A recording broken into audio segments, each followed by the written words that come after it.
Assalamualaikum warahmatullahi wabarakatuh. Dan salam sejahtera untuk kita semua. Perkenalkan, nama saya Najwa Altaran. Saya mahasiswi Universitas Hairun dari Fakultas Keguruan dan Ilmu Pendidikan Program Studi Pendidikan Bahasa Inggris. Saya dari kelas 2A dengan mata kuliah Bahasa Indonesia.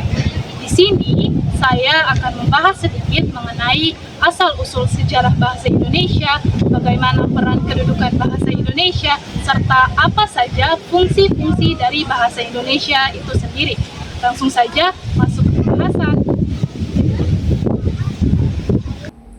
Nah, terdapat 3 pembahasan yang akan kita bahas saat ini. Yang pertama, mengenai sejarah bahasa Indonesia. Yang kedua, kedudukan bahasa Indonesia. Serta yang ketiga adalah fungsi-fungsi dari bahasa Indonesia itu sendiri.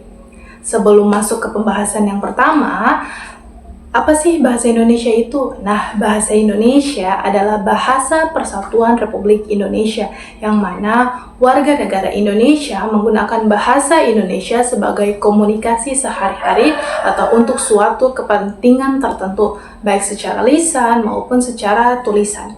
Nah, bagaimana asal-usul atau sejarah bahasa Indonesia? Bahasa Indonesia adalah bahasa yang berasal dari bahasa Melayu Riau yang menjadi lingua franca atau bahasa penghubung di Nusantara kala itu.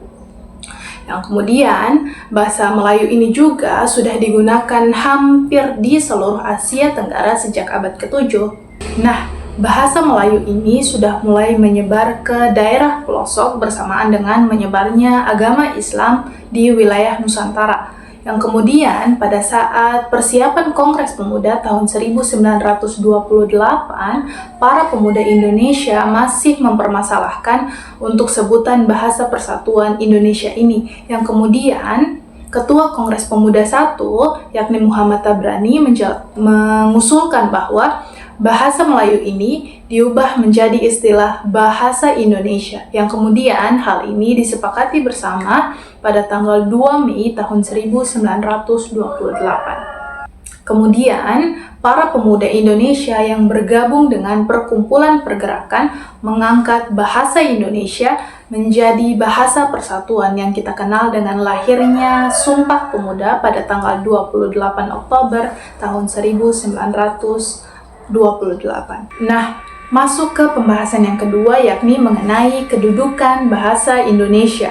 Bahasa Indonesia memiliki kedudukan yang sangat penting, yakni bahasa Indonesia sebagai bahasa nasional. Hal ini berdasarkan pada Sumpah Pemuda tahun 1928. Dan yang kedua, yakni bahasa Indonesia sebagai bahasa negara. Hal ini pula berdasarkan pada Undang-Undang Pasal 36 tahun 1945. Masuk ke pembahasan yang ketiga, yakni mengenai fungsi-fungsi dari bahasa Indonesia itu sendiri. Nah, fungsi bahasa Indonesia tidak lepas dari kedudukan bahasa Indonesia tadi, yakni bahasa Indonesia sebagai bahasa nasional memiliki beberapa fungsi, diantaranya sebagai berikut. Fungsi yang pertama yakni sebagai lambang kebanggaan kebangsaan. Bahasa Indonesia mencerminkan nilai-nilai sosial budaya yang luhur serta sebagai kebanggaan identitas bangsa. Dan fungsi yang kedua yakni sebagai lambang identitas nasional. Bahasa Indonesia menjadi jati diri bangsa di mata dunia bersamaan atau berdampingan dengan lagu serta bendera kebangsaan. Dan fungsi yang ketiga yakni sebagai alat pemersatu suku bangsa. Bahasa Indonesia menghubungkan berbagai suku, budaya, serta bahasa daerah yang berbeda-beda, namun tanpa menghilangkan identitasnya. Dan fungsi yang keempat adalah bahasa Indonesia sebagai alat penghubung antar budaya dan daerah.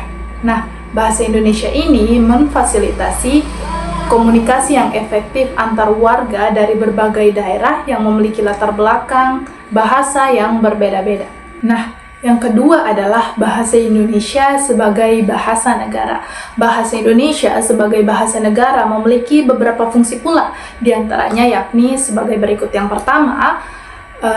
Fungsi yang pertama adalah bahasa Indonesia sebagai bahasa resmi kenegaraan. Nah, Bahasa Indonesia digunakan dalam dokumen resmi, pidato kenegaraan, serta dalam surat menyurat dinas. Fungsi yang kedua, yakni bahasa Indonesia sebagai bahasa pengantar pendidikan. Bahasa Indonesia digunakan dalam seluruh proses belajar mengajar di seluruh lembaga pendidikan, baik dari sekolah dasar hingga ke perguruan tinggi.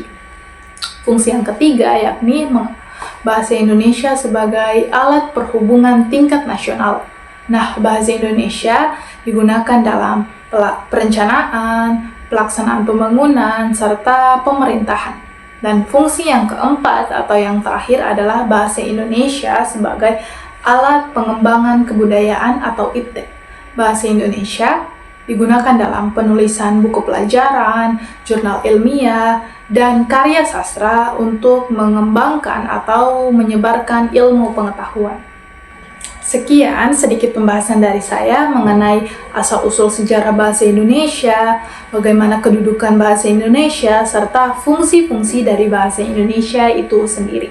Sekian, terima kasih atas perhatiannya. Wabillahi taufiq wal hidayah. Wassalamualaikum warahmatullahi wabarakatuh.